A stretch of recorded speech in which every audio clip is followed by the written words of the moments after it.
Baik, kita mulai ya perkuliahan hari ini. Bismillahirrahmanirrahim. Perkuliahan Johor Literasi pertemuan kedua hari ini kita akan mulai. Mari kita sama-sama mengucap kalimat basmalah. Bismillahirrahmanirrahim. Biasanya kalau di kelas kan kita baca Al-Quran dulu, tapi kalau sekarang karena di my class waktunya mungkin nanti supaya efektif saya tidak terlalu lama, dan kemungkinan minggu depan perkuliahan tatap mayanya diliburkan karena ada matap dulu.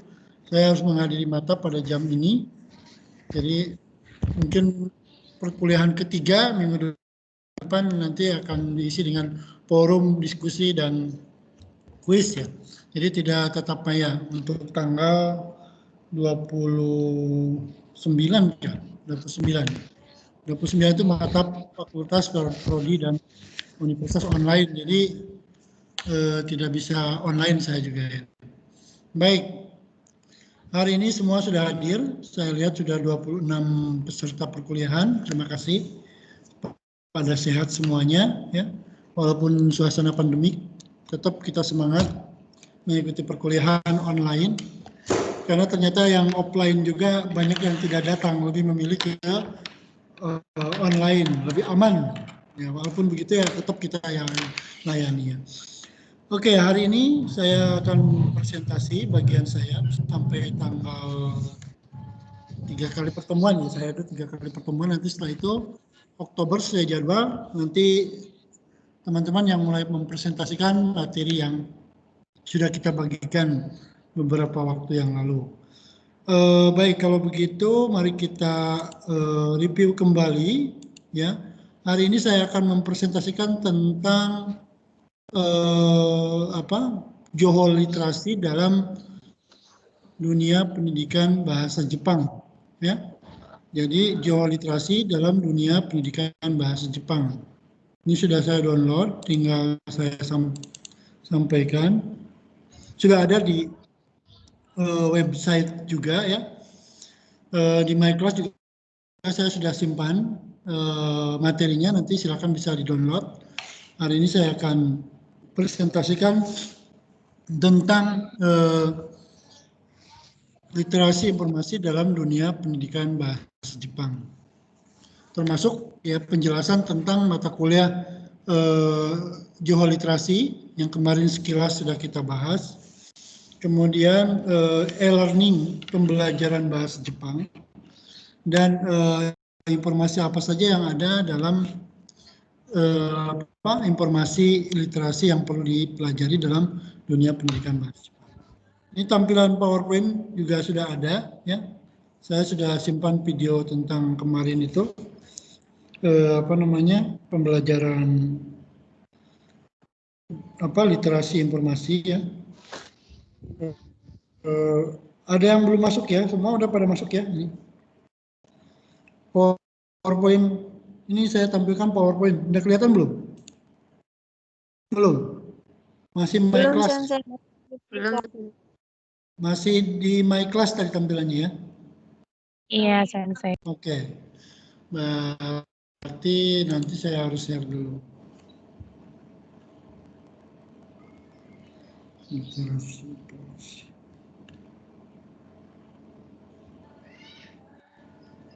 Bentar.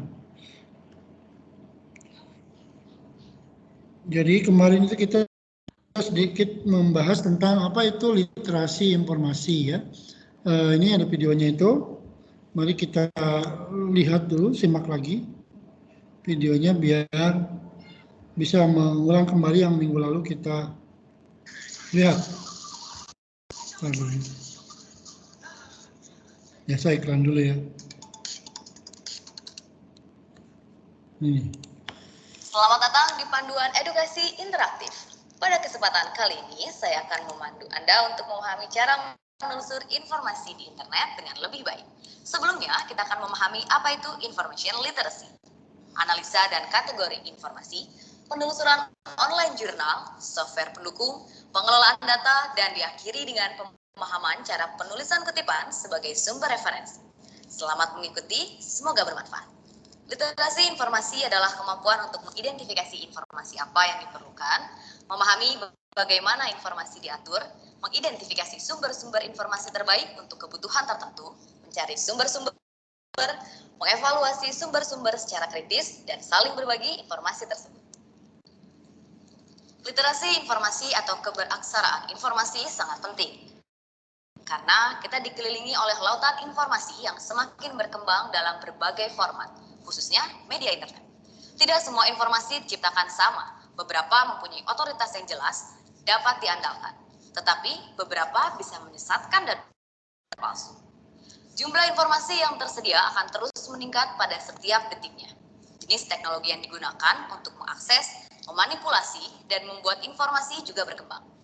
Sehingga akan terjadi yang dinamakan kebanjiran informasi. Hal tersebut membuat kita bingung memilih mana informasi yang tepat untuk kita. Dengan itu, kita sangat membutuhkan literasi informasi. Literasi informasi dimanfaatkan untuk tujuan akademis seperti pembuatan makalah penelitian dan presentasi kelompok. Digunakan juga untuk mencari informasi, mengevaluasi, dan berbagi informasi. Keterampilan ini dapat mengarahkan keputusan ke hasil yang lebih tepat dengan cara yang lebih cepat. Informasi literasi dapat mengarahkan penelusur ke sumber informasi yang dibutuhkan seperti membeli laptop apa atau televisi jenis mana yang harus dibeli. Atau resep makanan apa dan mana yang paling benar yang harus dibuat. Anda juga dapat menggunakan keterampilan ini dengan berpartisipasi penuh dalam masyarakat yang demokratis sebagai sumber yang mengetahui informasi, menerangkan isu-isu yang berkembang, dan acuan tindakan terhadap suatu kasus seperti konsultasi dokter online secara cuma-cuma. Disadari atau tidak, semua informasi ditempatkan ke dalam kategori-kategori bentuk, format, dan penyajian yang berbeda, seperti fiksi dan non-fiksi, majalah dan buku, audio, video, dan cetak. Ketika kita berada di perpustakaan atau toko buku, semua item disusun sesuai kategorinya, sejarah, hukum, ekonomi, dan sebagainya. Atau disusun sesuai bentuk format atau medianya seperti CD, DVD, dan print.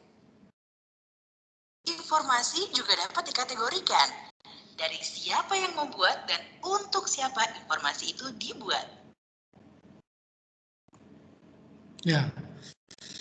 Setelah kita mengetahui berbagai sumber dan kategori. Ya. Kira-kira seperti itu. Itu baru prolognya. Nah, ini saya akan tampilkan PowerPoint saya tentang apa Johor literasi dalam dunia pendidikan bahasa Jepang ya. Mana ya? Judulnya Nihongo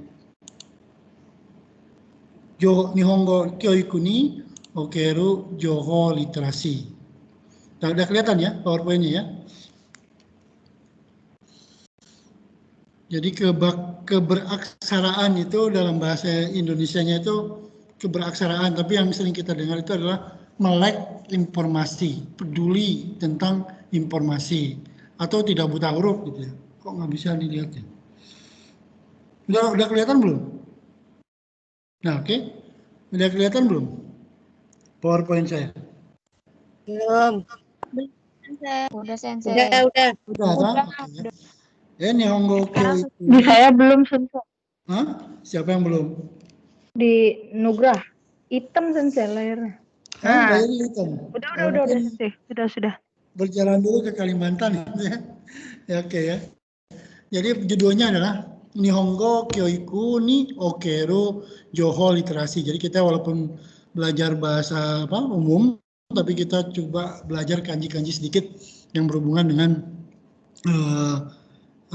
literasi ya. Literasi yang nggak bisa dikanjikan, ya tetap aja literasi. Kemudian Nihongo Kyoiku berarti pendidikan bahasa Jepang ya. Nah, Johor literasi itu apa? Di sini ada pengertian bahwa Johor literasi toいうのは目的に応じて情報を活躍する能力のことです. Jadi kemampuan untuk memanfaatkan atau kemampuan untuk menggunakan berbagai informasi dengan berbagai tujuan. Itu artinya Johor literasi. Jadi Johor literasi というのは ini literasi というのは bukan Johor dulu.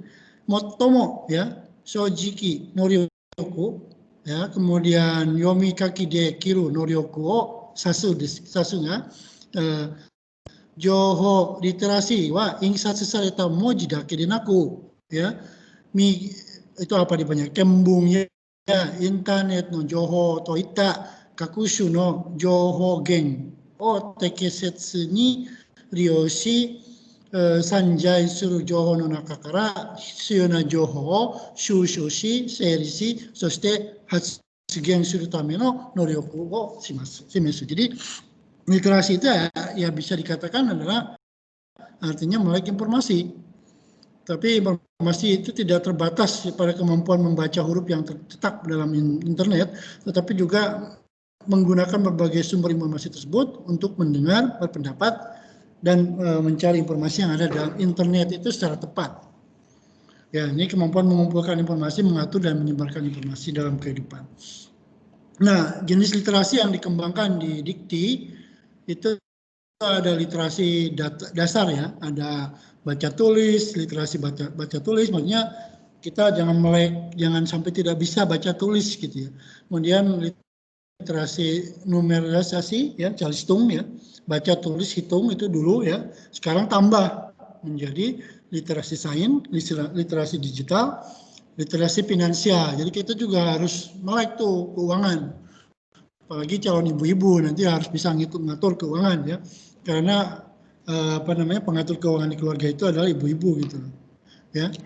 Kemudian yang terakhir adalah budaya literasi, budaya dan kewarganegaraan. Jadi kalau menilik dari literasi dasar yang dikembangkan Dikti tahun ini, ada 6, dulu itu hanya calistung saja, tapi ternyata ditambah dengan literasi sains, literasi digital, literasi finansial, dan literasi budaya serta kewarganegaraan. Ya, semua itu bisa disebut dengan Joho literasi yang dalam ini konteksnya ke literasi digital ya sekarang ini.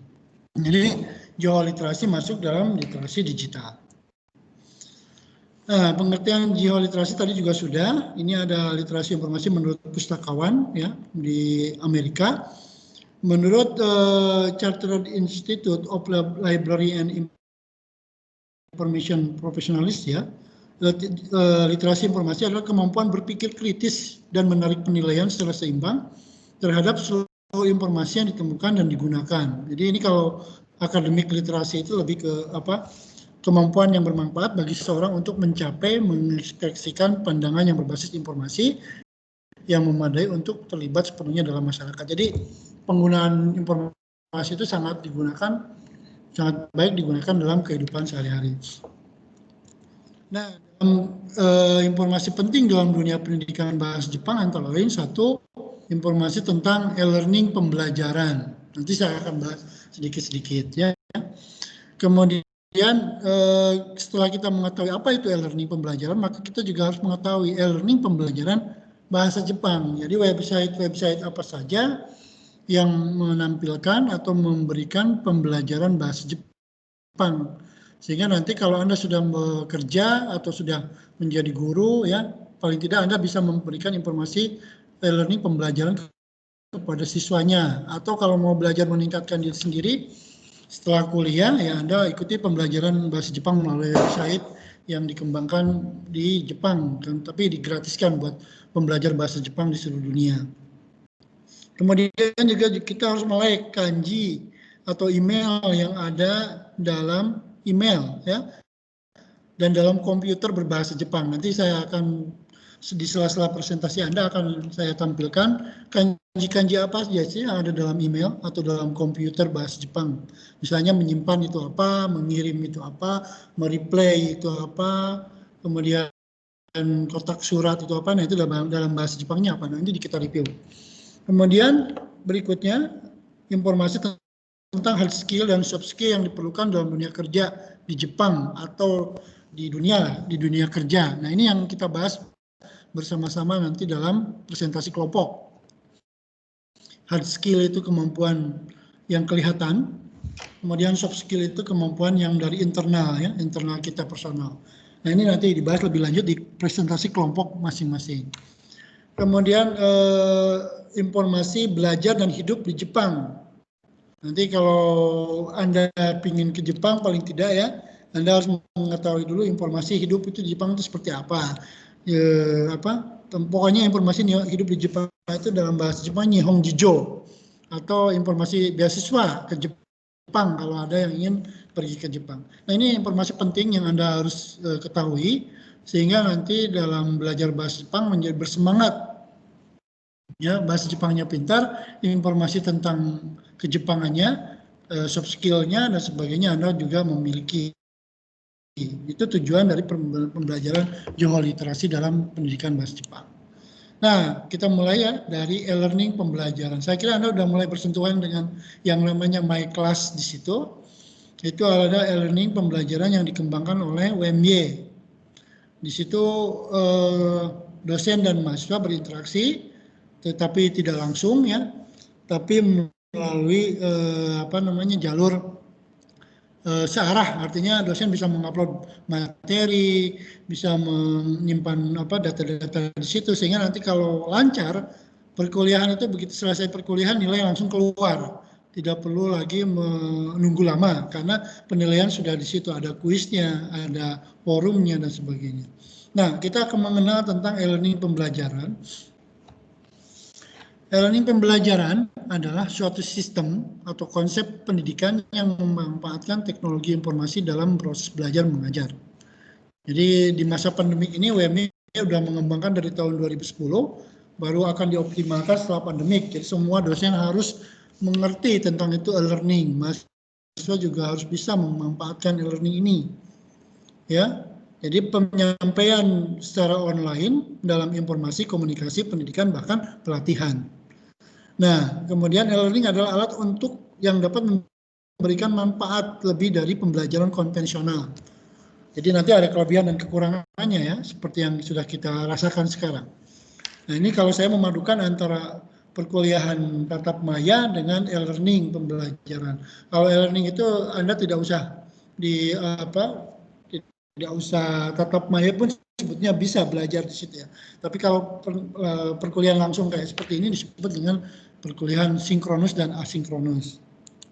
Nah, karakteristik e-learning yaitu menggunakan teknologi elektronik, menggunakan fungsi komputer, menggunakan bahan-bahan ajar mandiri yang disimpan dan oleh dalam komputer dan dapat diakses oleh siswa, guru, dan orang-orang yang bersangkutan. Semua yang berkaitan dengan administrasi seperti jadwal pembelajaran, kurikulum, lain-lainnya juga dapat dilihat melalui komputer. Jadi pembelajaran e-learning itu adalah pembelajaran yang dipusatkan di komputer ya. Nah, fungsinya adalah kalau bagi dosen itu adalah sebagai tambahan atau pilihan untuk ya kalau misalnya dalam situasi pandemik ya dosen bisa membuat pembelajaran di e-learning. Tapi untuk mahasiswa adalah untuk meningkatkan kemampuan. Walaupun belum tentu ya dengan e-learning seseorang bisa meningkat kemampuannya. Nah, manfaatnya e-learning itu adalah fleksibel, belajar mandiri, dan biaya efisiensi. Walaupun ada banyak masalah ya. Walaupun ada manfaat, ternyata ada juga kekurangannya, yaitu boros kuota. Kemudian tidak bisa langsung meningkatkan kemampuan. Jadi perkuliahan tatap maya melalui e-learning itu kadang-kadang sepertinya hanya sekilas. Karena mahasiswa hanya mendengar, melihat ya, tanpa berlatih biasanya. Nah, kayak sekarang ini saya memberikan kuliah dengan pemirsa di dunia maya gitu kan. Seperti kita di televisi atau di radio kita belajar seperti itu. Jadi tidak terlihat pelatihannya atau peningkatan kemampuannya. Tapi ada ya tuh bagi mahasiswa pembelajaran lebih praktis, sambil rebahan bisa, sambil makan rujak juga bisa, sambil membantu orang tua masak juga bisa, kita lihat aja videonya kita atau lihat aja pembelajarannya. Tapi ada juga yang pembelajaran yang membuat siswa aktif. Artinya kalau dikasih tugas, mahasiswa harus mengerjakan banyak pekerjaan itu ya. Nah, bagi dosen kegiatan e-learning ini adalah lebih mudah melakukan pembaharuan materi. Juga model pembelajaran sesuai dengan tuntutan perkembangan zaman. Kalau saya mengajar di e-learning, itu saya harus mempersiapkan dulu presentasi kayak ini, kemudian materi-materi yang akan diupload, memilih bahan-bahan ajar itu lebih lama dibandingkan dengan perkuliahan di kelas. Kalau di kelas saya otomatis langsung praktis gitu ya. Tapi kalau ini persiapannya yang repot. Nah, konten dalam e-learning ada materi bahan ajar, ini harus dipersiapkan terlebih dahulu. Kami 3 bulan sebelumnya kami harus mempersiapkan dulu materi-materi ini. Kalau kuliah di My Class seperti sekarang ini, artinya kan tidak langsung. Tapi kalau MS Team itu kan hanya langsung, seperti perkuliahan di kelas. Tapi semuanya harus terekam di My Class dan terdokumentasi di situ. Sehingga ada forum, diskusi, kuis, dan tugas. Sampai penilaian akhir itu ada di e-learning. Kekurangan dan kelebihan dari e-learning adalah satu, pembelajar dapat menerima ilmu tanpa harus hadir di kelas. Menghemat waktu pembelajaran dan biaya operasional. Mudah interaksi, walaupun ini mungkin kekurangan ya. Interaksi mudah, tapi kan interaksi dengan suasana kampus juga tidak terasa. Waktu dan tempat fleksibel, mudah mengembangkan materi karena bersifat online, lebih kreatif dibandingkan dengan metode konvensional. Kalau konvensional mungkin kami hanya memberikan ceramah saja, menulis di papan tulis gitu ya, kemudian mahasiswa dikasih tugas, kemudian pelatihan di kelas ya lebih. Tapi kalau e-learning itu harus terencana. Nah, kekurangannya adalah satu, tidak semua tempat tersedia internet, atau mungkin tidak semua orang mempunyai bisa mengakses, atau kuota juga boros gitu ya.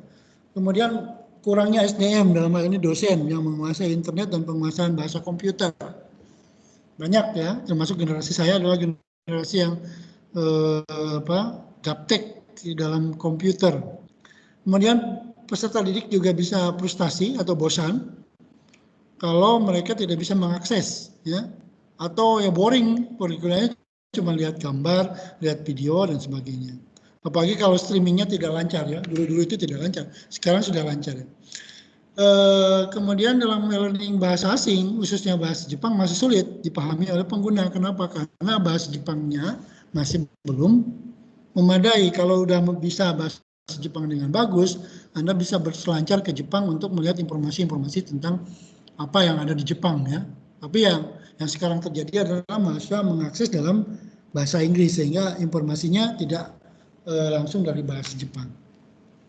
Daerah yang tidak terjangkau internet tidak dapat menggunakan e-learning secara online. Ya, artinya kalau kuliah tatap maya kayak gini itu langsung menggunakan kuota, tapi kalau tidak bisa online ya Anda bisa mengakses di My Class ya, sehingga saya simpan di situ semua dokumen-dokumennya. My Class pun ada kekurangannya, yaitu tidak bisa menyimpan video, sehingga videonya saya simpan di YouTube, kemudian baru saya linkkan ke My Class. Pekerjaannya menjadi beberapa tahap ya. Kemudian kendala dalam pembelajaran melalui e-learning. Dosen, ada beberapa dosen yang belum atau tidak dapat menggunakan fungsi-fungsi e-learning dengan baik. Ini juga saya belajar lagi ya. Saya paling belum bisa itu membuat kuis ya. Males membuat kuis itu ya. Kemudian materi juga video pembelajaran. Sekarang harus video pembelajaran, jadi video yang PPT yang dibuat menjadi video pembelajaran. Jadi bukan hanya PPT saja. Banyak dosen yang belum bisa itu. Kemudian bagi mahasiswa, tidak semua mahasiswa dapat menggunakan teknologi. Tapi saya kira ini bukan kendala sih. Mahasiswa sekarang sudah pada pintar-pintar ya membuat mengakses internet. Cuman ya itu kalau perangkatnya kurang, memorinya kurang dan sebagainya, Anda harus bagi-bagi. Handphone Anda tidak mumpuni untuk mengakses My Class atau mengakses MS Team, Zoom dan sebagainya. Jadi Anda harus hapus dulu baru melihat. Apalagi sekarang banyak memori digunakan untuk media sosial seperti Instagram, Facebook, dan sebagainya, itu sangat menguras memori komputer Anda atau handphone Anda. Nah, contoh e-learning pembelajaran, ini ada Marugoto dari Jepang, kemudian di sini yang saya ya, My Class, kemudian juga ada website pembelajaran bahasa Jepang yang lain, nanti kita bahas di minggu depan, kalau ada kesempatan nanti kita akan bahas setelah Anda presentasi. Ini adalah Irodori, kemudian ada Hirogaru, Nihongo, dan link e-learning pembelajaran bahasa Jepang. Anda juga sudah mengenal dulu, ada Erin, ada Hirodori, ada Minna no Kyozai, ya, ada Marugoto, ada Hirogaru Nihongo, ada anime manga, dan ada Jeplang. Jeplang dipakai dalam mata kuliah Chujokyu Mojigoi.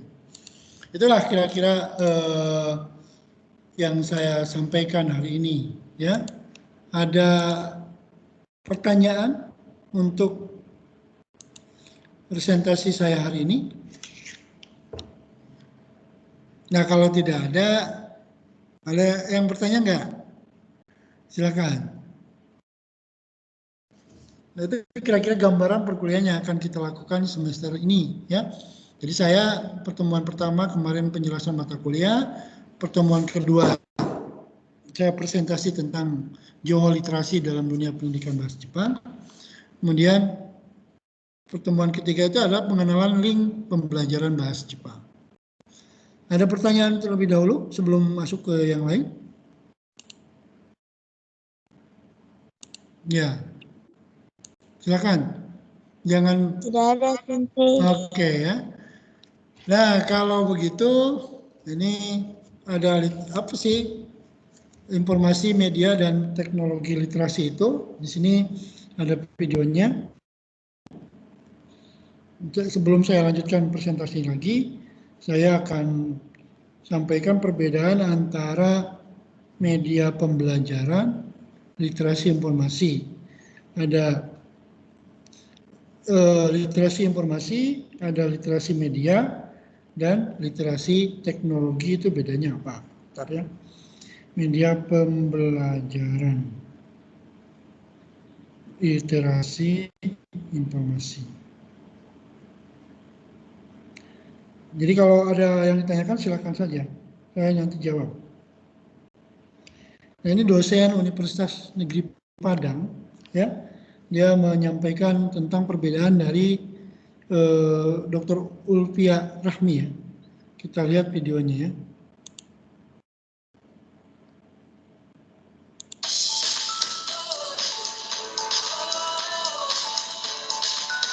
Assalamualaikum warahmatullahi wabarakatuh. Kembali lagi dengan Ulfia Rahmi. Kali ini kita akan membahas mengenai literasi media pembelajaran.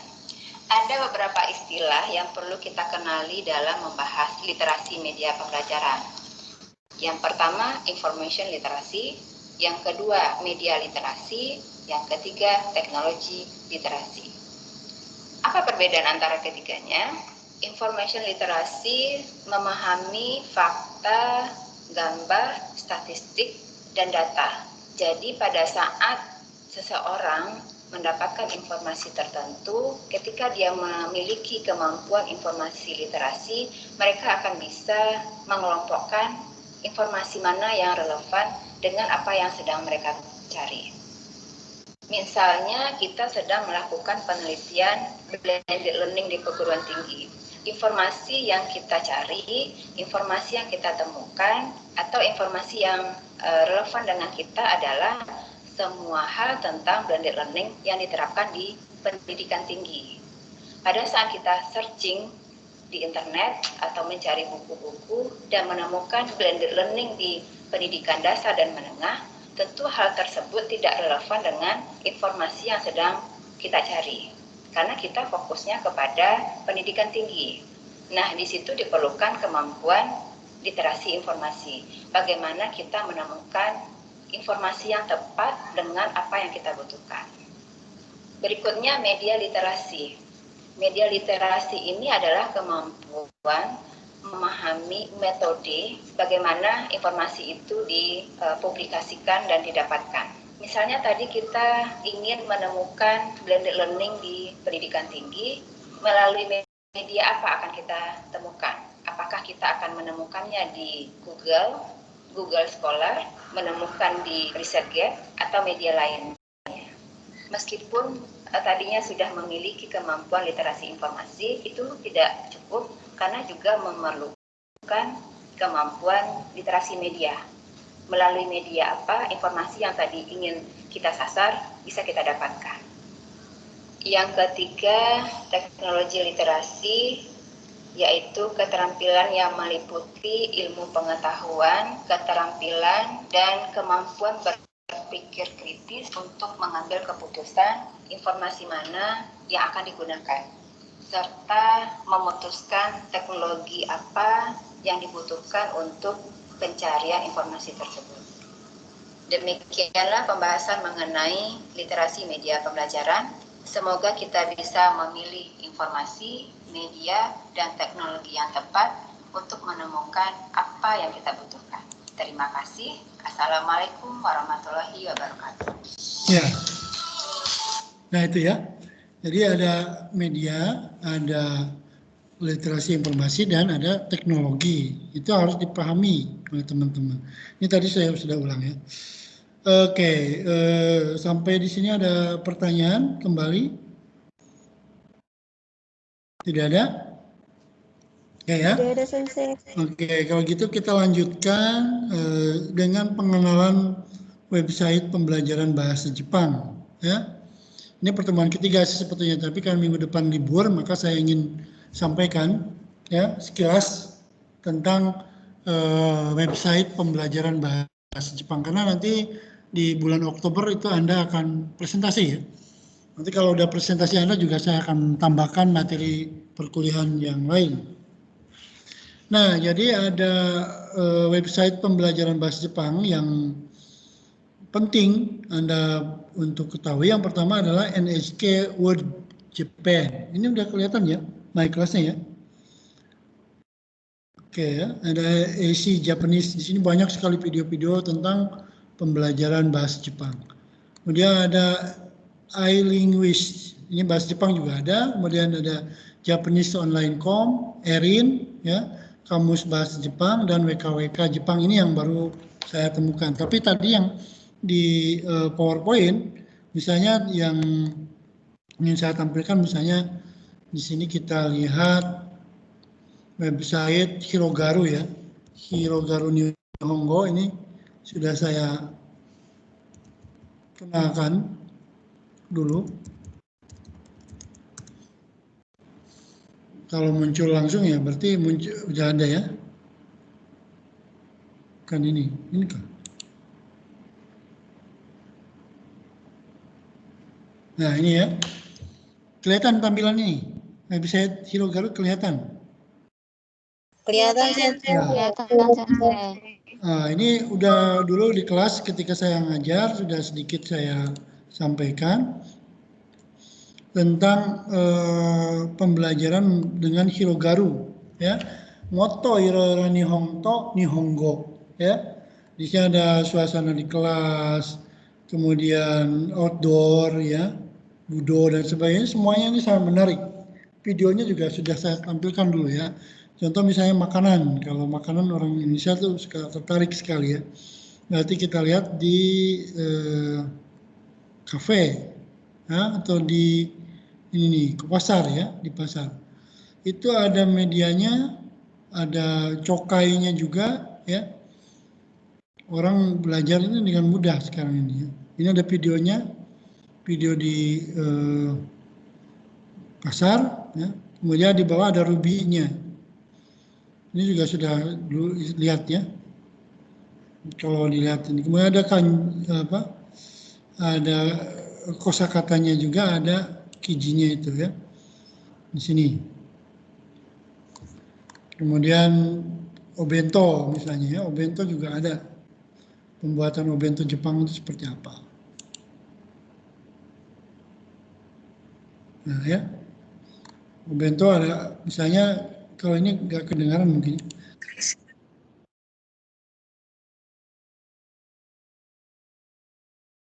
Nah, itu nggak kedengaran. Nggak kedengaran.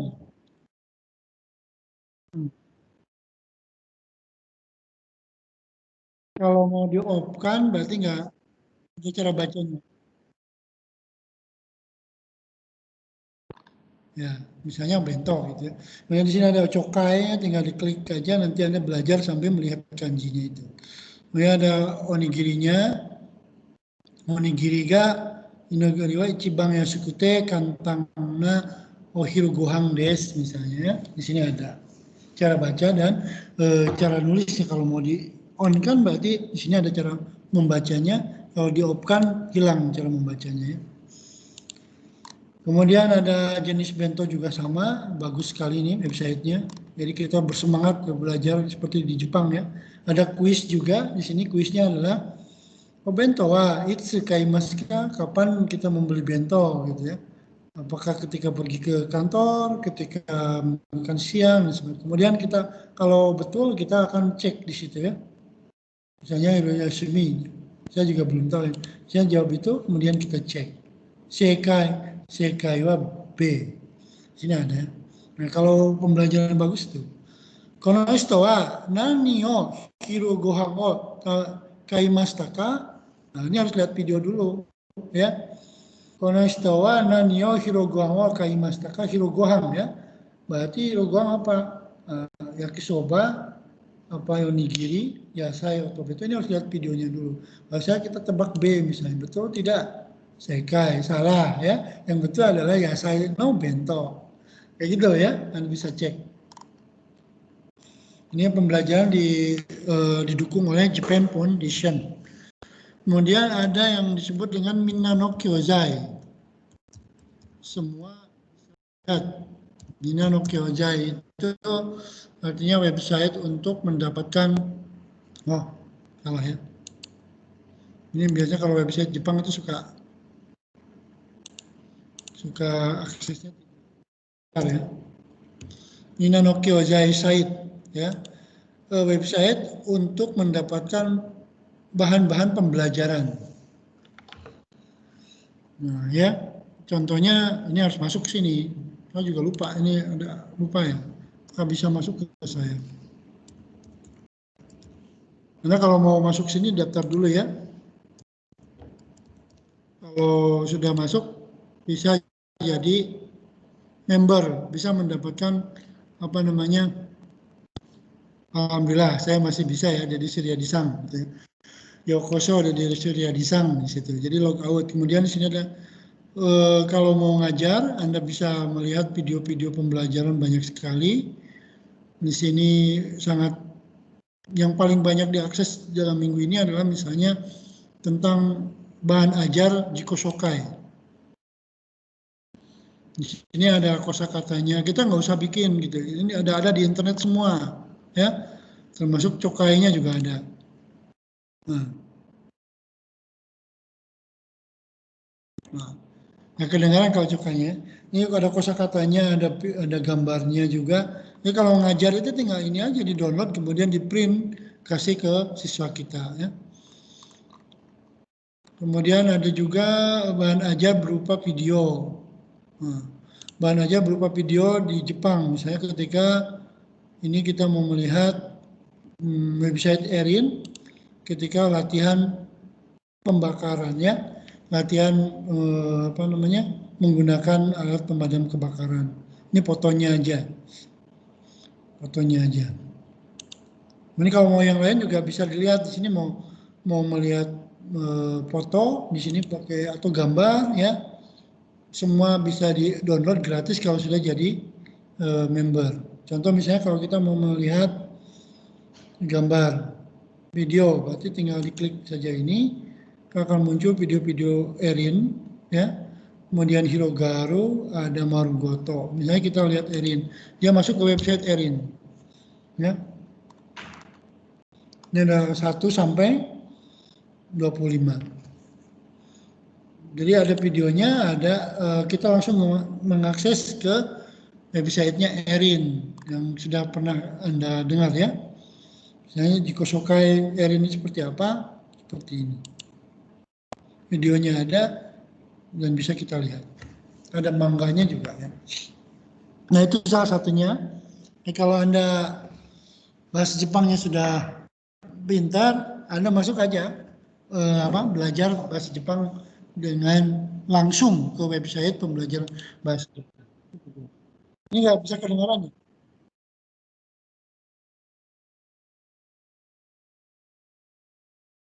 Kedengaran nggak? Enggak, Sensei. Hah? Enggak, Sensei. Enggak ada. Enggak. Tidak. Nggak ada ya. Ya itu kalau MS Team itu nggak bisa kedengaran videonya kalau kita menampilkan video itu. Jadi kalau ini harus dilihat di media yang lain kemudian diperdengarkan. Ini kita lihat aja ya, nggak usah didengarkan. Nggak ada suaranya.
Ya, walaupun nggak ada suaranya tapi ada